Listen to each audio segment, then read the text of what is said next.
This is good work getting ready for the playoffs, but it's only good work if you do well against them. On 3rd and 7, Rice. And everybody looking for a flag, but they're not going to get one. Ben Smith with contact, and everybody in the joint waiting for that flag to come out, and it never came.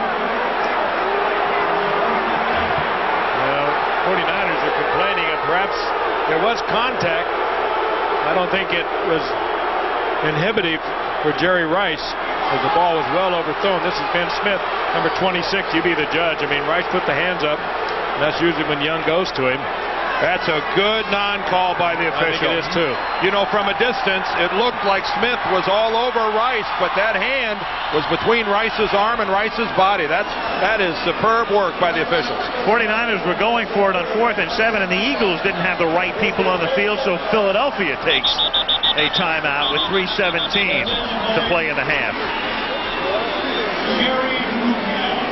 See, that's the good non-call by the official. And Rice was one of the few who did not complain about it either. No. Offside, Judge, get in the game! And your point about not being a catchable ball to begin with comes into play there as well, although that's not the reason there was no flag thrown. That was the time when Bud Carson, the pass was incomplete. Defensive coordinator for the Eagles. And it wasn't lost on him, Al, what happened last week on the part of Houston and Buddy Ryan's blitzing defense here. I mean, they just made the 49ers look like amateur hour. Well, at least, if anything has happened by that non-call right there, it's given the Candlestick crowd reason to boo something other than Steve Young and the 49ers team. At least now they're mad at the guys in striped shirts, although I think it's unjustified anger. But this is a sophisticated football crowd. They know that this team, as of right now, is not entering the playoffs on the most positive of notes. 4th and 7, 49ers down by 21, going for it as Steve Young has to get to the 27 and does. He's got the first down and takes a pop at the 24, and then Mark McMillan, who is 5'7" and 162, wants some more of Young.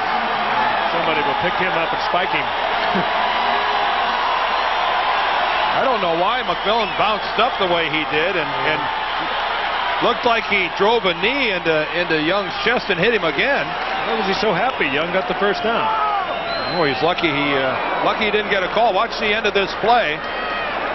It's a foregone conclusion right here when he goes with McIntyre out front that he's going to pick up the first down. It's a good stick by McMillan, but he bounces up in a hurry and tags Young again.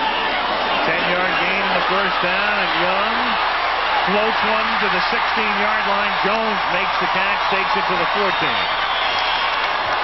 Now that's nice work by quarterback. This is Steve Young. Let's go back if we could take a look. Now watch Young. He's going to get hit by McMillan right there, 29.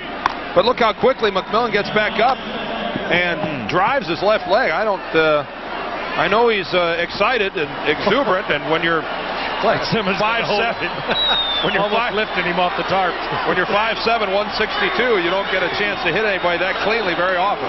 2nd and 1, they give it to Waters, a first down, and he takes it to the 3. We go to the 2-minute warning, and it'll be 1st and goal. Joyner makes the tackle. Sapolo led the way with a good block. 2-minute warning. Eagles 24, 49ers 3.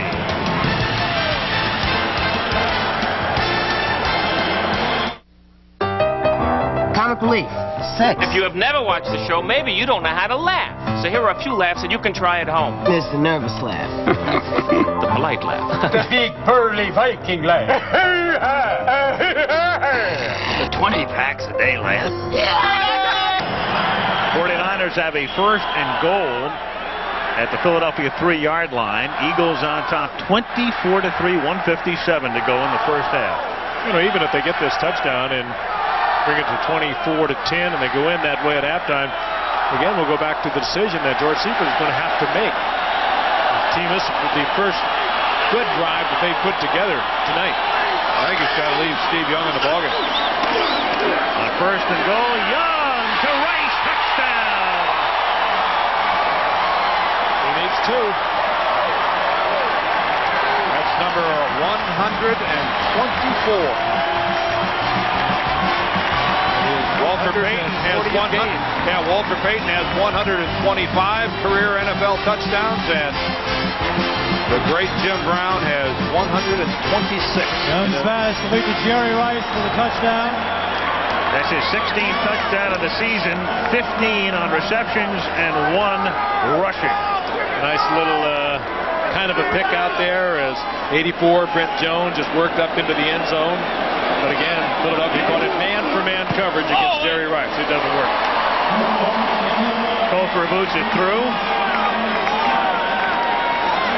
And you think of the phenomenal number of touchdowns that Jim Brown put together when you think of he did it in, 119 games, 118 games.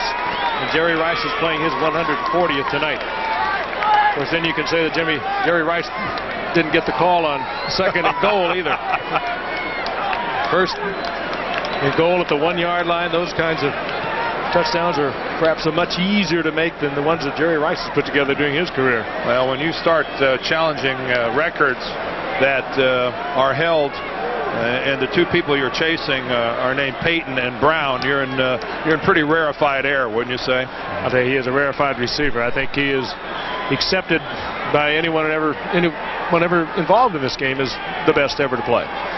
Deion Sanders, I think, crowned him that after he got a hold of him in Atlanta a couple of weeks ago. Well, when we talked to George Seifert last night, he knows about numbers, and he had said, hey, there are certain things we want to do on an individual basis. I think one of them is to get Rice to 100 catches if he can. Right. And one of them is to win the passing title for Steve Young. And I would hope that, well, not hope, but George Seifert is not happy with the way his ball club has been playing. And there's a graphic illustration of where Jerry Rice stands in comparison to Payton and Brown, and who knows how many touchdowns Jerry Rice will score before his NFL career is over, because it is, barring some unforeseen calamity, is going to continue for a long time.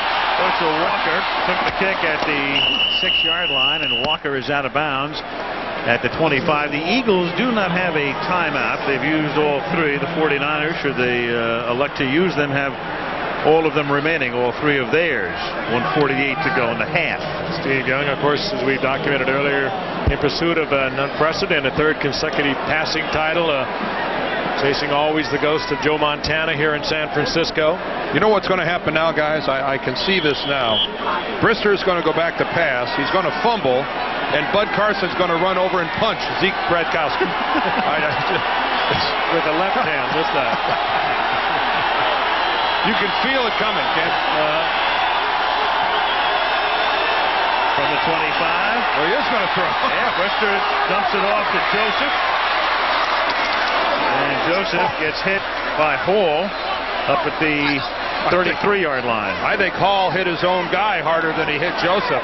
Hall came up and hit Michael Magruder more than he hit James Joseph. You see that a lot. A defensive guy comes up to stamp a good one on the offensive player. He moves a little bit, and his own guy ends up getting it more so. Watch Hall come in right there. He just cleans house on Magruder, and Joseph wiped him out. They will move a little bit on you. 2nd and 2, 1:05 to go in the half. Joseph takes it out to the 39-yard line. That's an Eagle first down. Philly on top 24-10, and the 49ers call a timeout to stop the clock with 54 seconds remaining.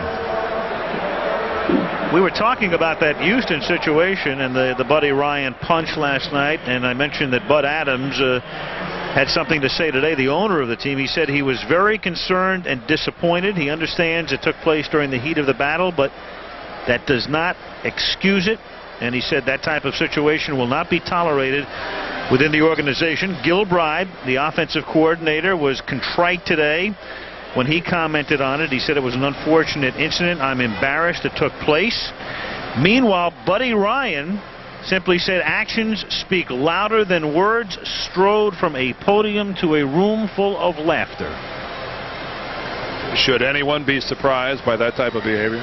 Not by Buddy. You know, you wonder one thing about Ryan. I mean, when you think about it seriously, maybe some other people around the league, perhaps looking for a coach down the line, might have thought, hey, wait a second, maybe we'll give Ryan another shot, and then something like that takes place yesterday. What does that do to Ryan's chances, the possibility he'll be a head coach somewhere else again?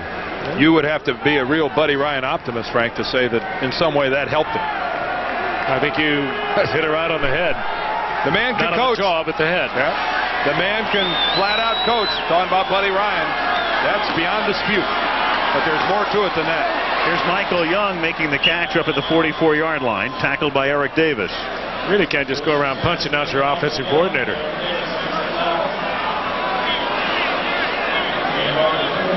Well, I think you have to have some sort of a feeling for what type of a position do you put your head coach in when you behave like that. You know, Buddy Ryan has really put Jack Pardee in a really precarious spot by his actions on the sidelines. And I think as an assistant, you got to be a little bit cognizant of the feelings and the needs of the person who employs you. I don't believe that's unreasonable. In the way of Buddy Ryan. They go all the way back to Chicago and the problems he had with Mike Ditka. Apparently, here it is again. Gilbride heard Buddy make some comment about a fumble and then lacking picking up a blitz or something, and there was an exchange of words, and Buddy threw a pretty feeble-looking right cross. Probably he was better off that it didn't land. He's giving away some 30 pounds in about 3 or 4 inches. Where's Alex Wallow when we need? He'll be here at halftime, and we'll break this down. We've got the punch stat, and I have Gilbride ahead on points here after the 6th round. The 49ers took that last time out, 2nd down and 5. The Niners trying to get the ball back before the half, and the Eagles trying to run the clock out. Here's a flag as James Joseph takes it up to the 49-yard line. Jerry Austin calling the game tonight.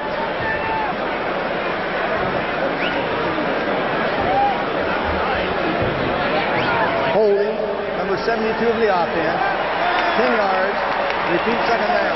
David Alexander, the center.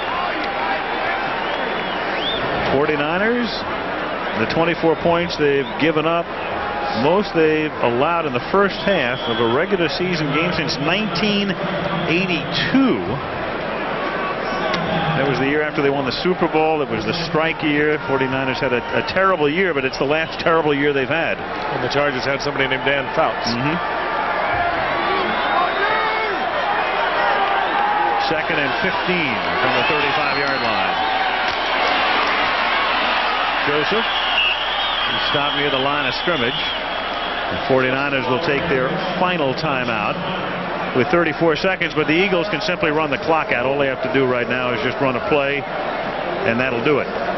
At halftime tonight, sights and sounds of 1993, and we'll have an opportunity to visit with the coach of the Detroit Lions, Wayne Fonts, whose team has had an unbelievable year. And there he is, Wayne Fonts in Pontiac, Michigan, coach of the NFC Central Division champions. And the Lions will be taking on the Green Bay Packers this Saturday. The pride of Canton, Ohio. Yes, I thought you were.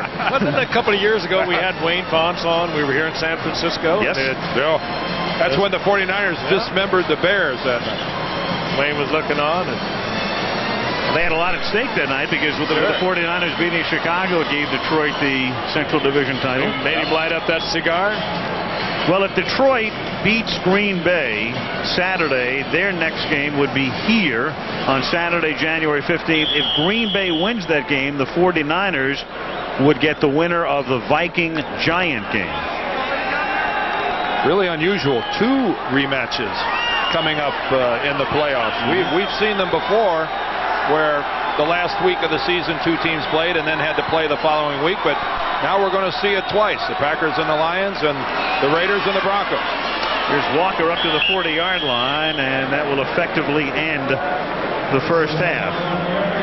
Eagles trying to finish the year at 500 with a mark of 8-8, and they're up by 2 touchdowns as we go to the break. I would say they're going about it in a rather professional manner, considering this team after tonight, they're split. They're going home. The 49ers moving on to the playoffs.